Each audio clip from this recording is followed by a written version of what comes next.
He's away in Test match cricket. A nice cover drive. The outfield is always quick at Edgbaston. Oh, that's bowled him straight through him. Absolute beauty. He's got his line right there. 4 more. Save your legs, Alistair Cook. Oh, close.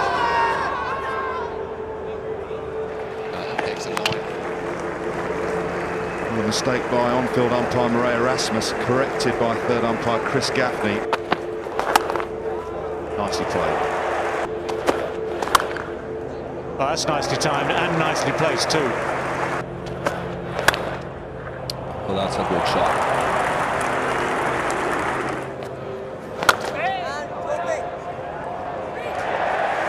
Yet another half-century.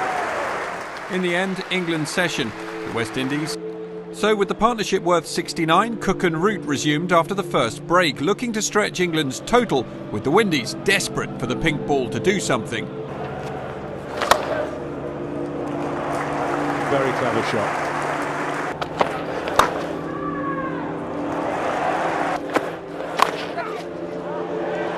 That boundary took Root to 50, the 11th consecutive test that he's chalked up that milestone, putting him one behind record holder A.B. de Villiers as the partnership continued to grow. Good sweeper. Beautiful shot. Fantastically controlled, and he's timed that to perfection. Oh, that's a lovely, lovely shot.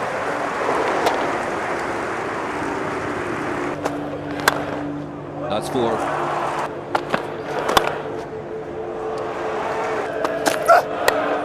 Oh, just past gully. Hit away for 4. 13 Test hundreds now, and he ain't finished yet. Joe Root's 13th Test 100, the first in a day-night test in England, coming up in just 139 balls. And England 215 for 2. Cook and Root returned after the second interval with the floodlights on, with the former England skipper closing in on his century. Cut shot and they scamper through. 100 for Cook, his 31st in Test match cricket.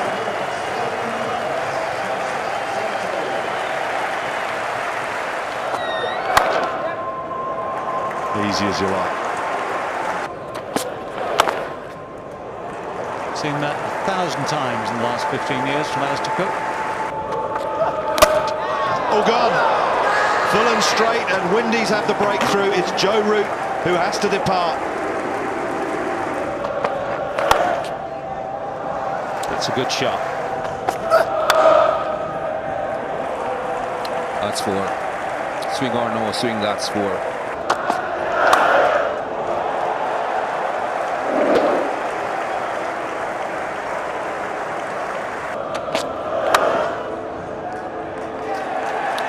That moves him on to 152. The day belonged to England as Alistair Cook ended unbeaten on 153. Dawid Malan will resume on 28. England 348 for 3 at the close, with the groundwork laid for a huge first innings. Alistair Cook's 4th double 100 for England put the hosts in firm control at the end of day 2 in the opening test against the West Indies.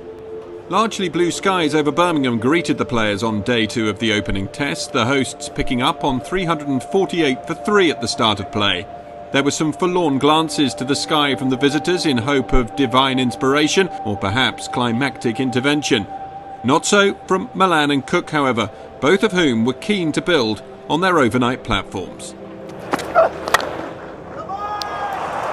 No need to run for those.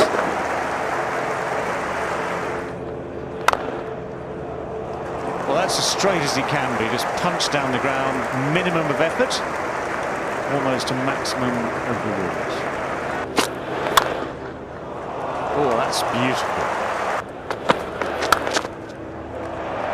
Well, this should be 50. A huge celebration, but he's earned that. Squirted away in the air, but There is no gully, and it's another misfield, so a big beaming smile from Alistair Cook.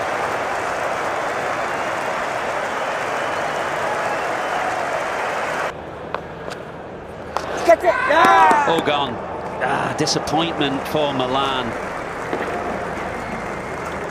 Milan's wicket brought about lunch. England still the dominant force in the session though, with 101 runs added for the loss of just the one wicket. Once again the Windies attack looked limp, and once again the main beneficiary was Cook, reaching the first break unbeaten on 230. England returned after the interval with Cook now partnered by Ben Stokes, and there was plenty of anticipation in the air as the crowd expected some fireworks in the search for quick runs. No ball, gorgeous shot from Stokes, straight back past the bowler. Oh, gone. Stokes tries a reverse sweep, that's a very good catch at first slip. Got it past. That will go all the way. Oh, that was onto the stumps.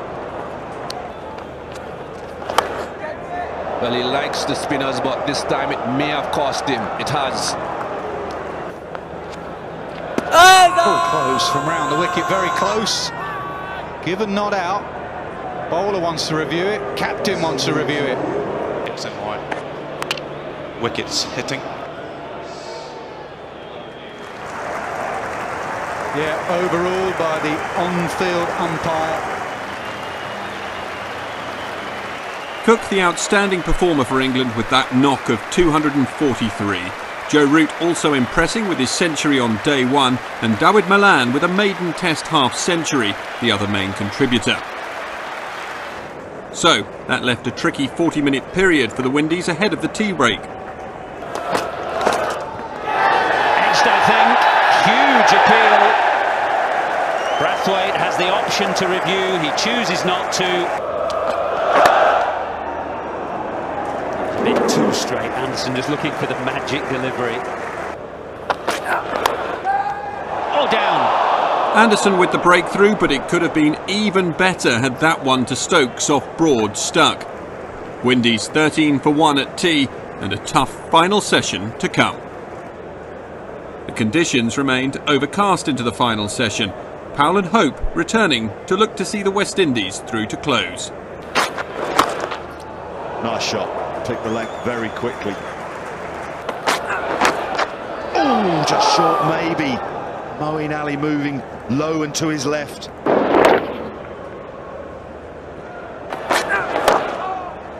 Beautiful shot, nice balance, lovely timing and good placement. Ooh, aerial for a moment, but he's got it nicely in front of square. Gonna race away for 4. Beautiful shot, overpitched slightly by Stuart Broad, but a wonderful balance shot from Powell. And that proved to be it. Umpires Erasmus and Ravi bringing play to a premature close with the Windies 44 for 1, 470 runs behind England's first innings total with 9 wickets intact. A better weather forecast on day 3 will hopefully allow a full day's play, with Powell and Hope resuming on 18 and 25 respectively. England took 19 wickets on day 3 to secure victory in the first test as the Windies capitulated twice to lose by an innings and 209 runs. The earlier start on day 3 was just 1 ball old when rain stopped play once more, and so it was at the originally planned start of 2 p.m. that the players finally made it onto the outfield for the resumption of the Windies' first innings. That's gone. Well, this is a close call if he hits. That's going upstairs. Oh dear, oh dear. Bolden failed to get off the mark. Roston chase. Oh, dragged on. Another drag on. This time it's Hope. Flashed away. Oh, that's going to be very, very close, and it's certainly close enough for Marais Erasmus. Where's that come from? Outside edge they want, England. Yes, please.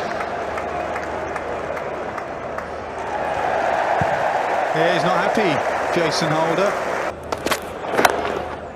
Let's push it to mid-on. He's going to have to hurry. He does, and he gets to 50. He's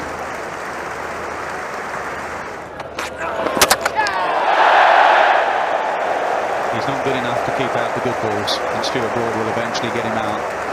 7 wickets for England in the first session of the day. Jermaine Blackwood, the only player to offer any real resistance. 145 for 8 the score at lunch, 169 still required to avoid the follow-on. That's close and that's given. Well, this should be out, and it is. The Windies all out for 168, still 346 runs shy of England's first innings total. Blackwood, the only West Indian batsman to emerge with any credit from that first innings. With the ball, Jimmy Anderson, the top wicket taker, with 3.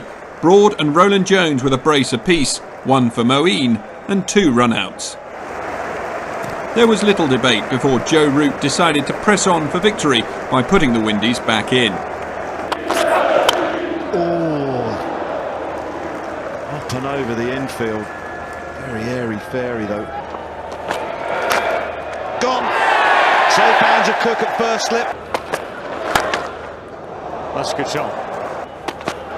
That's straight, that is straight enough. Edged and gone. Went quickly to Joe Root.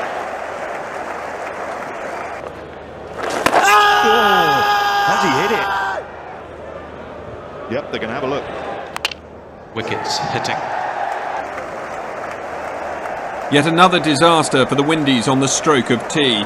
76 for 4 the score at the interval, 270 runs still required to make England bat again, the home side requiring just the 6 wickets for victory.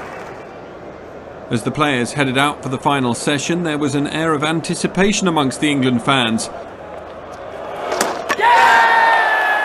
Gone now. Moeen Ali saw him coming. Oh, must be out. Edged, has it carried? I think it has, you know. Stuart Broad draws level with Sir Ian Botham now. Solid block. Oh, bowled in. He does go past Sir Ian Botham. What a way to do it. The nip backer. What a moment for Stuart Broad. He's found a way through now. Jimmy Anderson strikes for the second time in this West Indies second innings.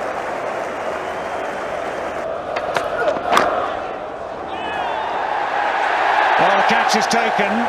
Roland Jones wraps up this West Indies second innings. A really good day for us as a team. 19 wickets in a day is a pretty special effort, but it was fantastic to play a part. A very special day for me personally to go past Sir Ian Botham, a hero of mine growing up, someone who I've got a huge amount of respect for. I know he's a huge fan of the England cricket team, so it's one